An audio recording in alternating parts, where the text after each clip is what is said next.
Hi everybody, Eric Hayden here, Neon Static, and today is a tournament day. We're doing a casual tournament at Midgard Hobbies and Games, which is our local game store. I just got here. I'm in the parking lot talking in my car like a weirdo to my camera, but I thought this would be a fun opportunity to make another video about what a tournament's like, but specifically here, this is the first casual tournament that we're having, and one of the first, actually the first tournament that I'm participating in that is part of the new Elevation core set meta. After the big rotation, all the FFG cards have rotated out. And I think most of the folks that show up here are used to me with sticking a camera in their face and things like that. So with their consent, I'm going to try to make a little video talking to folks to see what they're bringing, what they're expecting to see, how things shook out, what decks felt strong, what decks were underperformative, things like that. I'm bringing Musli Hot and PT Untayan. Those decks are not decks that I brewed because I have not had as much time as I'd like lately to have been playing with the new cards besides what we've been streaming. But I did reach out to a couple of players who I trust, or at least had some of them offered. Jai, he lent me the list he's been working on. He's calling it Red PD, the PT Untayan list. It's a Glacier Jinteki deck that's kind of doing an ag impression a little bit. Button up, get lots of money, and score things quickly, put pressure on the runner with the ID's ability to advance a card. And then White Blade, Eric Kilbeck, gave me a Musli Hot deck. It's a pretty straightforward Crim list. I'll put the deck list for those in the description of this video so you can see what I'm playing. And otherwise, we'll talk to folks throughout the day. I got to go set up to get people registered for the tournament because we start in maybe 35 minutes. And I'm not in the store yet because I'm doing this. But we'll check back in later. We'll talk to folks throughout the day.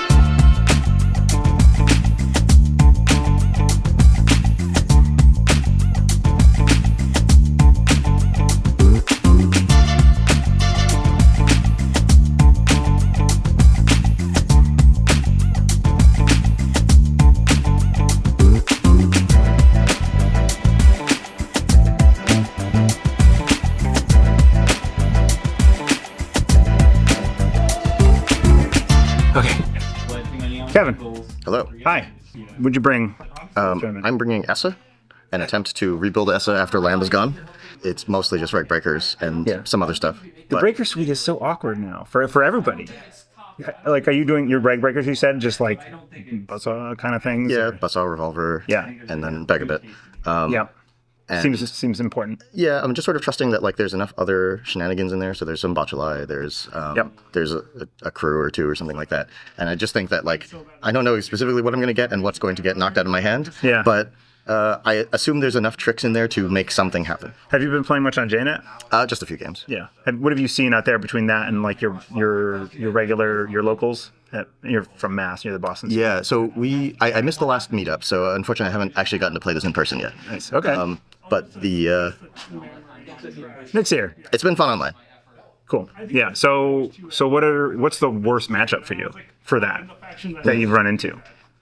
Or you haven't played it very much? I haven't played it enough, yeah. You just slap this deck together and you're like, I'm coming? Yeah, pretty much. Nice. That's awesome. I played 2 games. It was fun. Yeah. Won one, lost one. I lost to a chill Zwicky. Yeah. Where really, yeah, the hand size can be an issue. Oh, yeah. If you can't find a marrow, you run into issues. And if they can rush out, if they can get points on the board where either person steals it, you can run into trouble. What's your corp? Atea. Of course. Yeah, I sort of audibled away from poetry, which I'd been playing a little bit online, to a very bad Atea list. Is it very bad? I mean, Atea got such boosts in this set with the upgrade. Sure, but I build nonsense. Yeah. Okay. And this one is especially nonsense because there's just way better ways to do what it's attempting to do. Yeah, well, you lost Jinja, so you had to like rebuild your deck. Yes. Hey, Jeff. That's okay. We're just chatting. Cool. Well, I look forward to playing against you at some point today. Mm-hmm. Maybe we'll see it on stream. If it works, you'll know about it. Yeah. All right. Cool. Mm-hmm. We're doing a tournament. We are. Nick, what'd you bring? I brought Nebula. Just fast advance nonsense. And Musli Hot, I have... Me too. I'm going to see how many times I miss because I put like 18 misses in the deck. We're going to see. 18 cards that Musli can miss. Yes. Yeah.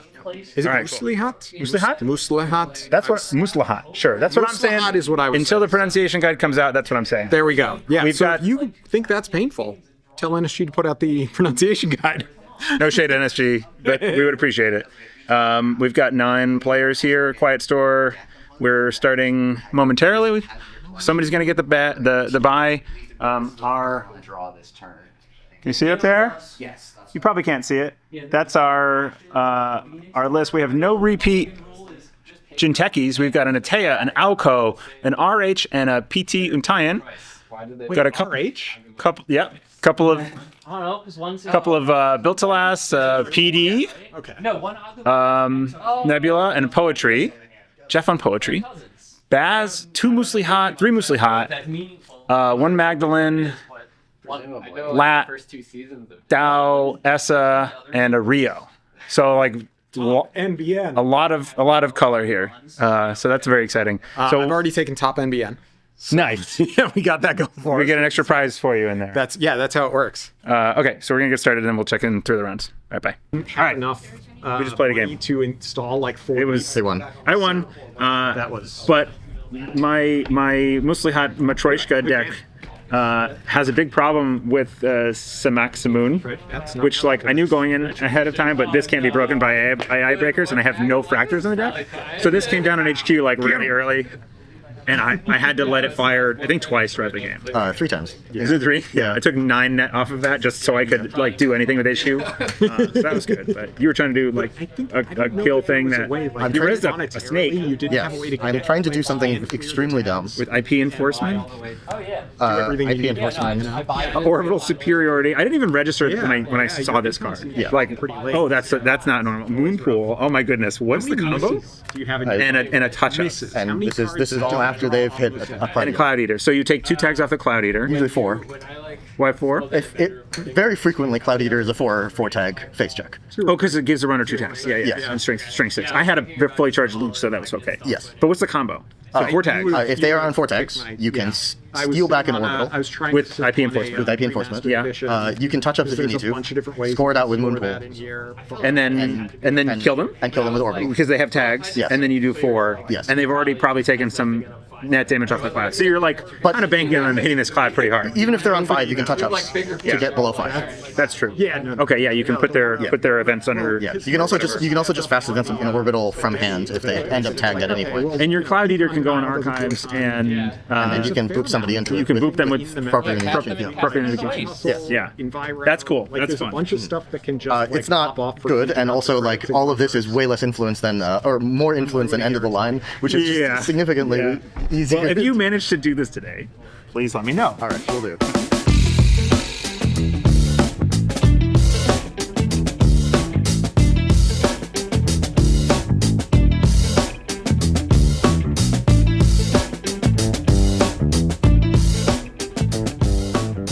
Okay. Jeff, hi. Hi. Thanks. Hey, Eric. How you doing? Good. I'll do this again. In case you don't watch Jeff or don't know about Jeff, Jeff is a YouTuber and many things, but has a YouTube channel. Goes by Usengan SC. Yep. I just did daily casts, so I did Yeah. like daily recaps with people from the community for like all the spoilers for just about 14 2 days? weeks. Yeah, I think like 12 or 13 episodes. That's a lot of streaming. It was quite a bit. And then I also just recently put out a video with some of the snare bears who are my members of the testing team that I'm in, where we went over kind of our expectations for the elevation meta. Yeah. And it was like a really useful listen. I really liked listening to that. In case you haven't seen that, you should go check it out. It's like a podcast style discussion. Yeah. With a bunch of very single-minded and competitive players of Netrunner. So it's really good stuff. I took some of that discussion into my deck building for this event. So Yeah. how has Elevation felt for you in this? This is the first tournament you're playing in? Yeah, this is the first time I've gotten to play in person at all. Yeah. Just life has been busy for me at Yeah, the moment. yeah. But yeah, no, it's interesting how much the meta really has changed. It's we talked about it a bit in that video, but it's like the economy, like just how you gain credits feels so much more challenging than Yes, it it did does. before. Yeah. And like that's very intentional. Like the ban list hit a bunch of easy runner econ, and then Corpse lost Rashida, which is like such a big hit. And that's been a really interesting set of puzzles to figure out and like to rethink about, okay, I need to manage my money and then also manage my opponent's money. So there was a period where it's just like, oh, if I track my own money, really that's going to get me most of the way 90% of my games. Right. But now it really is thinking like, okay, I can maybe go for a riskier play because even though it's only 2 credits to trash this Ego campaign, they may not have the 2 credits to then keep their engine moving if they do it. So. Yeah. For Corp today, it has felt, and I haven't gotten to play too much outside of this. Like Corp side, it really feels like we're reverting back a bit to the way things used to feel on Corp for me, where you don't try and push turn 1, really. Yeah. At least I'm playing a Glacier deck here, and it's just like you have to button up.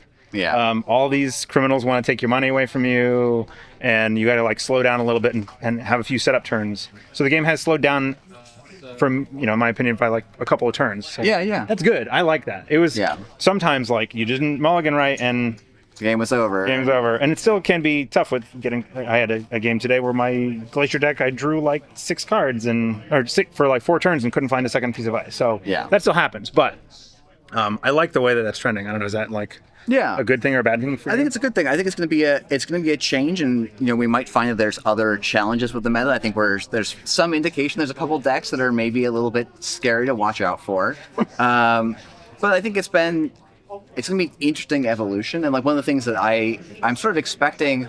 It was something that like I started doing in playtesting and then stopped doing and like haven't picked back up was the like agenda densities for like the way agenda compositions for corps have in general gotten much worse. Yeah, they're way worse. And like maybe it's funny because like I think really it feels like it was like the corps that got hit the hardest was the HB, and like everyone else in theory got like pretty soft rotations of their agendas, but it still feels like it's hard to put together a compelling agenda suite in a lot of decks. Ikoa leaving is really hard. Bacterial leaving is hard for the Jinteki Glacier decks and stuff. So it's like you end up.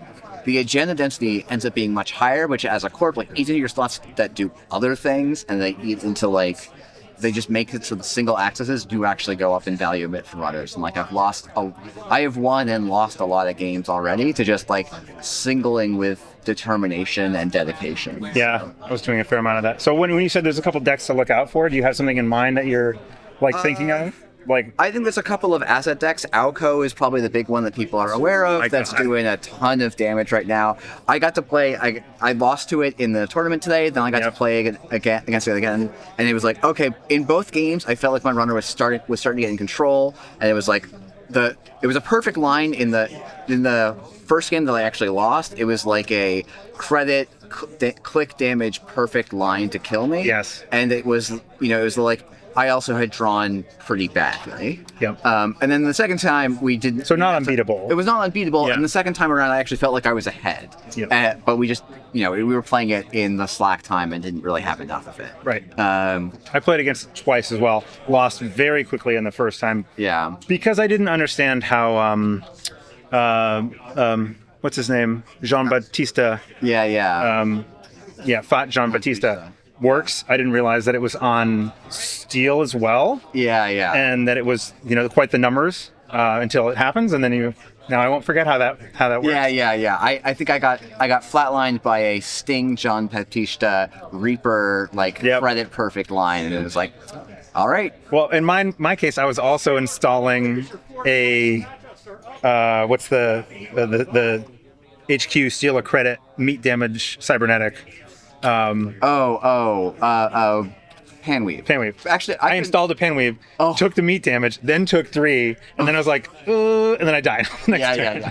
Panweave I actually found is like one of those cards that like went from being a card I never considered to a card that's been like putting in work for me. Pretty good, yeah. It's like because corp credit totals matter so much. It's like this is great, and there's a lot of corps are running very cheap ice, so it just says, I break your ice for free, and then you lose a credit, which is a great little sting to have in your criminal decks these days. It does seem like you need to have a plan for assets. Yes. That's like not. It's got to be a significant part of your game. I would not leave home without 3 Biobands, and I would not leave home without either Fencer or Azamat, probably, and maybe also Wheels. Fencer is like a meta force right now. It's like a thing that you kind of need to consider. Azamat probably, Azamat's the better card. Yes. But influence, No, not influence, it's just MU. No, but they're both. Is Azamat's 1 influence? They're both 1 influence cards. Yeah, that's good. That's good. Yeah, so I'm there's a some fencer stuff. in mine. Yeah, I'm on Fencer because I wanted Baz targets, and you can't Baz an Asimov into play. So Yeah, this is like a twinning list too, so it's Yeah. nicer for that. But Yeah. well, it doesn't work either. Both work. Both work for twin. Yeah. Yeah, that's actually been a fun win condition sometimes in the asset matchups. Like, oh, I'll install twinning, I'll install an Asimov, and then I'll get to start like tunneling, Crashing, and then and multi-access. then turning that into multi-access. Yeah, so that's it's a better version of oh shoot, what's that card? Phoenix's like cast. No, not Not the trash. Cacophony. Cacophony, the trash. Yes, yeah. And then your runner. How did Baz go? Baz went, mean- I've been talking about Baz a little bit, but yeah, Baz went fine. I don't know. It went 1-1. It lost to the Alco. It ran over a PD as criminal is supposed to do. And then Hello. It's Nick. I need Jeff to help me test my nebula. Okay. Yeah, I'm just gonna cut in here. All right. okay, I'm just well, being a dick. and then the other deck I was playing was Poetry, and that went. I learned like the wrong econ. I have one of my econ cards is wrong, and that really hurt the deck, and so it's going to be make an adjustment for that. And Yeah. then, I don't think it's the strongest version of Poetry. Are you trying to do the Atea or the Asa impersonation? A little bit, yeah. I think I'm playing with like Moonpool and being a little bit more fast advancey, and having a couple different fast advance outs, and then just trying to build a board out kind of cool. that way. I need to double check my list to see if I somehow didn't sleeve the powers that be, because I have not seen one in any of my games today, and it's That's like a really important card The there. powers that be Poetry like when you get one of those triggers, it's just like, Acceleration. boom. Yeah, exactly. And I've been really enjoying top-down solutions. Actually, the spicy thing I did this morning that really impressed me and I'm going to try more of is actually getting corporate hospitality in there. Ooh. Because you don't have as good recursion for fully ops anymore. Yeah. And so corporate hospitality into fully op or into like a cheap asset that they just trashed is like a nice little piece. Cool. So Well, good job. Maybe we'll see if we can get you up to do a stream sometime and show off some of these neat decks you're brewing. Cool. we'll Thanks for chatting. thanks for having me on. All right. Bye.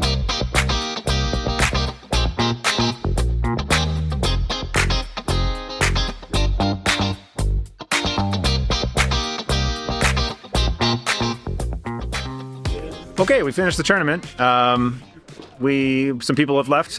Max won. That was good for Max. Not again came a second. Good job, not again. And we did prizing. Jeff and I just played a fun game. Yeah. For me. Okay.